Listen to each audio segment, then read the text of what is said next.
आज हम डिस्कस करने जा रहे हैं एक पोम कम हीटर चाइल्ड जिसे लिखा है एमिली जेन ब्रॉन्टे ने। तो हम सबसे पहले एक इंट्रोडक्शन देख लेते हैं पोम का। कम हीटर चाइल्ड वैसे है क्या? ये एक पोम है जिसे एमिली जेन ब्रॉन्टे ने लिखा। इसे 19 जुलाई 1839 में लिखा गया। इसे गार्डाइन के एक इमेजरी रियल्म के सेट पर लिखा गया। ये एक फैंटेसी पोम है। कम हीटर का जो लेक्सिकल मीनिंग है वो क्या है कि the lexical meaning of come hither is a way of looking at someone that shows you are sexually interested in them. Other meanings are alluring यानी बहलाना फुसलाना। एक सेडक्टिव मीनिंग भी होता है किसी को अपने जाल में लेके आना। तो सिंपल वर्ड में हम इसे कम हेयर के तौर पर भी इस्तेमाल किया जा सकता है। इस वर्ड में एक सेक्सुअली एक्सप्रेशन होता है जो कि किसी को बुलाने के लिए इस्तेमाल किया जाता है। अब लिटरेरी डिवाइस अगर हम देखें इस पोम में जो इस्तेमाल हुई हैं तो इसमें इस्तेमाल होने वाली एक फॉर्म और तो अननोन है जो इसमें फॉर्म इस्तेमाल हुई है। जबकि इसमें जो स्टांजा है वो क्वार्टिन स्टांजा इस्तेमाल किए गए हैं। टोटल जो हैं वो 8 स्टांजा हैं और हर स्टांजा में 4 लाइंस हैं। इस तरह जो टोटल लाइंस बनती हैं वो 32 लाइंस पर ये पोम कंसिस्ट करती है। इसमें लेंथ स्ट्रिंग्स मीडियम को यूज़ किया गया है और हर स्टांजा में 1 4 1 जो सिंबल्स हैं उसको यूज़ किया गया है। इस पोम में बेशुमार पंक्चुएशन हैं, वेरियस हैं, यानी कि इसके में बहुत सारी पंक्चुएशन को यूज़ किया गया है। इसमें ऑथर ने लेक्सिकल रेपिटेशन को यूज़ किया है जैसे कि एंड, आई, नो वगैरह। इसका मकसद सिग्निफिकेंट इमेज को जो है उसको एम्फसाइज करना है। पोइट ने जो बिगिनिंग लाइंस में एनाफोरा यानी जो सेम वर्ड होते हैं जैसे कि आई का इस्तेमाल किया है। आथर ने जो नेबरिंग स्टांजा में एंड का इस्तेमाल बहुत ज़्यादा किया है। इस तरह स्पीच का जो फिगर है एक एनाफोरा है। एनाफोरा मतलब repetition of same words in sentence और फ्रेजेस। तो इसमें जो एम्बिक टेट्रामीटर्स का इस्तेमाल किया गया है और जो क्लोजेस्ट राइम है इसमें हमें नज़र आती है और इसमें जो है राइम स्कीम भी प्रेजेंट है। अब अगर हम पोइट का थोड़ा बहुत इंट्रोडक्शन देखें, ब्रीफ इंट्रोडक्शन मैं दूंगा आपको पोइट के बारे में। इस पोम की जो पोइट है उसका नाम एमिली जीन ब्रॉन्टी है जो कि 1818 यानी 30 जुलाई 1818 में पैदा हुई और उनकी डेथ 19 दिसंबर 1848 में हो गई। मतलब ये 19 सेंचुरी की फर्स्ट हाफ की एक पोइट हैं। ये इंग्लैंड में पैदा हुई और 19 सदी यानी 19 सेंचुरी के इंग्लिश लिटरेचर की फेमस ब्रॉन्टी सिस्टर्स में से एक हैं। ये एक नॉवलिस्ट और पोइट के तौर पर जानी जाती हैं। इनका जो फेमस नावल है जो कि इंग्लिश लिटरेचर में क्लासिक की हैसियत है रखता है, उसका टाइटल वुदरिंग हाइट बहुत ही फेमस नावल है उनका। इसने अपनी दूसरी सिस्टर के साथ मिलकर एक पोइट्री की बुक भी पब्लिश करवाई थी जिसका टाइटल था पोम बाय कैरर एथिक्स एंड एक्शन बेल। एमिली अपनी सिबलिंग्स में सेकंड यंगर सिस्टर थी और इसका पेन नेम एल्स बेल था। इसने फिक्शन और पोइट्री के जॉनरा पे काम किया। ठीक है, फिक्शन के जॉनरा पे भी काम किया, पोइट्री के जॉनरा में भी। उसके टाइम पर जो मूवमेंट लिटरेरी मूवमेंट थी वो रोमांटिसिज्म थी और इसका जो नोटेबल वर्क इस पे लिखा गया एक नावल था जिसे बहुत ज़्यादा फेम मिला था। तो ये था एक ब्रीफ राइटर के बारे में एक ब्रीफ ओवरव्यू। और अब हम इस पोम की समरी की तरफ बढ़ते हैं। तो ब्रोंटी सिस्टर्स के वर्क में सबसे नोटेबल एलिमेंट्स ये था कि उनका वर्क एक दूसरे से डिफरेंट होता था। ये नहीं था कि एक ही टाइप का होता था या एक दूसरे की कॉपी हमें मिलती थी, बिल्कुल ऐसा नहीं था, बल्कि एक दूसरे से डिफरेंट होते थे और हर वर्क में अलग ही एक डीप पर्सनल इमोशनल फैक्ट हमें नज़र आता था और सबका अपना एक अलग ही फैंटेसी वर्क होता था। फर्स्ट टू वर्सेस में अब जो पोम है उसकी फर्स्ट टू वर्सेस में एक क्लियर स्ट्रक्चर को इस्टेब्लिश किया गया है और उसे प्रॉपर रिदम के साथ लिखा गया है। एक ही बीट बन जाता है जिसकी वजह से पोम को रीड करना इजी हो जाता है। पोम के स्टार्टिंग में स्पीकर एक चाइल्ड से एड्रेस होता है, मुखातिब होता है कि जो एक स्ट्रिंग इंस्ट्रूमेंट पर एक सॉन्ग को प्ले कर रहा होता है, जबकि स्पीकर इस सॉन्ग और इस म्यूज़िक के टैलेंट के मुतालिक अनहैप्पी है। मीन उसे पसंद नहीं है वो सॉन्ग वगैरह और वो जो म्यूजिशियन है जो है उनका प्ले करना वो पसंद उसे नहीं है और वो अपने सॉन्ग की रिकॉग्निशन को नेक्स्ट वर्स में डिस्क्राइब करता है कि ये कौन सा सॉन्ग है और वो क्यों उसको डिसलाइक करता है। इन वर्सेस में वेकन, वो और वीप जैसे एलिट्रेशन को यूज़ किया गया है जो कि पोम के पार्ट इंडक्टरी पार्ट को सॉरोफुल कर देते हैं।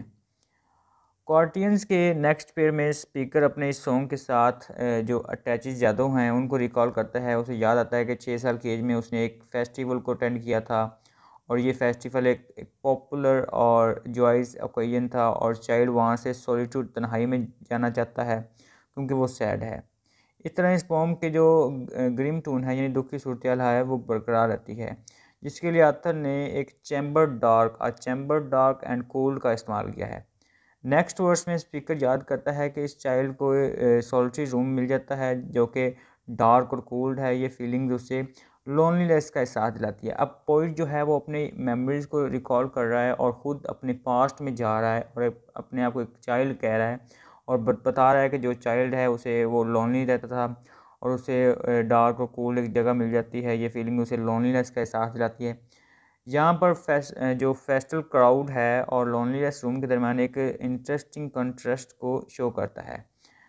इससे ये ज़ाहिर होता है कि क्राउड के बावजूद वो चाइल्ड ये भूल जाता है कि उसकी जो सराउंडिंग्स हैं उसमें क्या हो रहा है। वो ये तस्लीम करते हैं कि कोई डिवाइन फोर्स है जो हेवन से आई है, जो उसे अनलव्ड और इंटायरली अलोन जैसी फीलिंग उसमें पैदा कर देती है।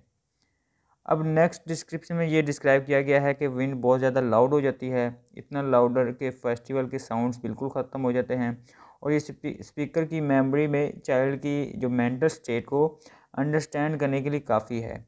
विंड बेसिकली एक लोनली साउंड है जिसे लिसनर के फोकस किए बगैर नहीं सुना जा सकता।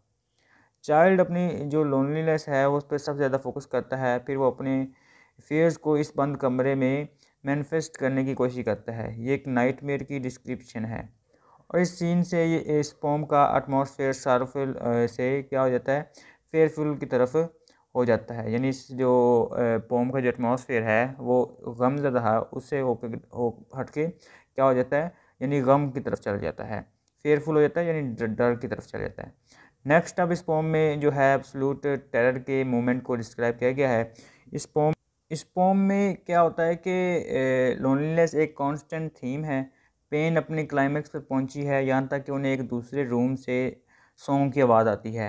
लोनली फीलिंग से जो वहाँ साइलेंस क्रिएट हुई है वो अब एक ब्यूटीफुल सॉन्ग में चेंज हो गई है और इस सॉन्ग को बहुत ही पैशन और इमोशन से गाया जा रहा है। इन्हें ये बिलीव होने लगा कि इनकी डेथ की विश को डिवाइन जो फैशन में आंसर किया गया है। डिवाइन जो मतलब कि ना इनके जो सॉन्ग्स की जो रिदम है उसके ज़रिए इसकी जो डेथ की जो डिज़ायर है उसको इस तरह आंसर किया गया है। उसके बाद जो है वो गैब्रियल का जिक्र आता है कि और गैब्रियल एक एंजल वहाँ पे आया है जो इसे हेवन में ले जाने के लिए आया है। इन द कंक्लूजन स्पीकर हमें 8 स्टैंजा में ये बताने की कोशिश करता है कि ये डिवाइन सॉन्ग हमारे साथ थ्रू आउट लाइफ रहता है और इस सॉन्ग को एक एंग्लिक स्ट्रेन के तौर पर डिस्क्राइब किया गया है। जब हम अलोन महसूस करते हैं तो इसे इजीली और क्लियर तौर पर हम रिकॉल कर सकते हैं। इसमें पावर ऑफ म्यूज़िक को भी शो किया है कि कैसे इंसान की डीपली और इंटरनली जो है वो इंसान डीपली और इंटरनली इफ़ेक्ट होता है और ये किससे इंसान के सालों तक यार वो किस तरह अपने आप को फील करता है और सैड रहता है। इस पोम में स्पीकर के लिए ये सॉन्ग इसलिए भी इम्पोर्टेंट है क्योंकि ये इमोशनली सॉन्ग इस वक्त सुनाई दिया जब उसको इस सॉन्ग की सबसे ज़्यादा ज़रूरत थी। उसको एक मोटिवेशन की एक किसी ज़रूरत थी जो इसको आके मतलब उसके अंदर हिम्मत पैदा करता। तो उसी वक्त उस सॉन्ग प्ले हो जाता है तो वो कहता है कि इस वक्त ये सॉन्ग उसको सबसे ज़्यादा इम्पोर्टेंट था उसके लिए। तो जो थीम इस पोम में यूज़ हुए हैं, कम हीटर चाइल्ड को एक अननोन फिक्शनल करैक्टर के पर्सोना पर लिखा गया। इसे फर्स्ट पर्सन की थीम के साथ लिखा गया जिसमें एक पर्सन अपने चाइल्डहुड की मेमोरीज याद आती हैं जब वो एक फेस्टिवल में बंद कमरे में जो कि ठंडा और तारीख था वहाँ पर एक आइसोलेटेड जगह मिली और वो लोनली था। तो इस पोम का जो मेन थीम हुआ वो क्या हुआ, लोनलीनेस, जो कि थ्रू आउट पोम हमें नज़र आता है। इसके अलावा हमें इसमें स्ट्रॉन्ग रिलीजियस थीम भी नज़र आता है जो कि बहुत खूबसूरती से यूज़ किया गया है क्योंकि इसमें हेवन और एंजल्स का यूज़ जिक्र आया है। और इसके अलावा एमिली का जो पर्सनल फेथ भी बहुत ज़्यादा स्ट्रॉन्ग था और वो यही समझती है कि उसके जो पोम के बिहाइंड में उसका अपना ही फेथ है और जो वो गॉड और रिलीजन पर करती है।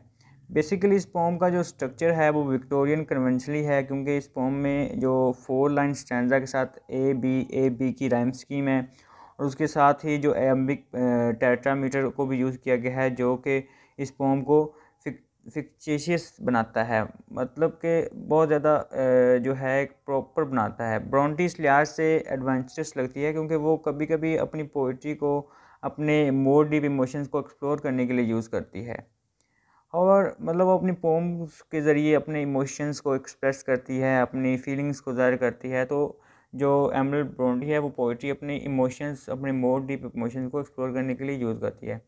इस पोम में जो है वो टाइम को शिफ्ट टाइम्स की यानी शिफ्ट्स को इन्वॉल्व किया गया है कि जैसे कैसे वो एक जो है स्टार्टिंग उसके डेज चलने जाते हैं, लाइक मेमोरी में चला जाता है, उसके पास्ट के बारे में चला जाता है, फिर फ्यूचर में आ जाता है। तो इसमें टाइम शिफ्ट को इन्वॉल्व किया गया कि कैसे प्रोटैगनिस्ट अपने चाइल्डहुड की मेमोरीज याद करता है जब वो एक और अननेम्ड सेकंड पर्सन को म्यूज़िक के ज़रिए अपने टैलेंट को शो करते हुए देखता है। राइटर जो है जो एक ट्यून प्ले करके प्रोटैगनिस्ट की मेमोरीज़ को स्टिमुलेट करता है। इसके अलावा पोइट इस पोम में कुछ और टेक्निक्स को भी यूज़ करता है, जैसे कि एलिट्रेशन, फॉर एग्जांपल डब्ल्यू का इस्तेमाल, मसलन वेकन, वेप, वोई। इसके ज़रिए वो पोम में एक सावरफुल एटमॉस्फेयर बनाता है। इसमें सेंसरी वोकैबुलरी पर बहुत ज़्यादा एम्फोसाइज किया गया है। इसके अलावा गैब्रियल की रेफरेंस के हवाले से इस रिलीजियस रेफरेंस को भी यूज़ किया गया है। गैब्रियल के वर्ड को यूज़ करके, एंजल के वर्ड को यूज़ करके, हेवन के वर्ड को यूज़ करके उन्होंने इसमें रिलीजियस फैक्ट यानी रिलीजियस थीम को भी ऐड किया है। तो ये था आज का हमारा टॉपिक। आज का हमारा टॉपिक था, हमने कम हीटर चाइल्ड पोम को पढ़ा जिस जो लिखी है एमिली ब्रोंटे ने, और हमने उसकी समरी, थीम, एनालाइज और इसके राइटर्स के बारे में ब्रीफ ओवरव्यू जाना। तो ये था आज का हमारा टॉपिक। उम्मीद करता हूँ वीडियो आपको पसंद आई होगी। शुक्रिया, अल्लाह हाफिज़।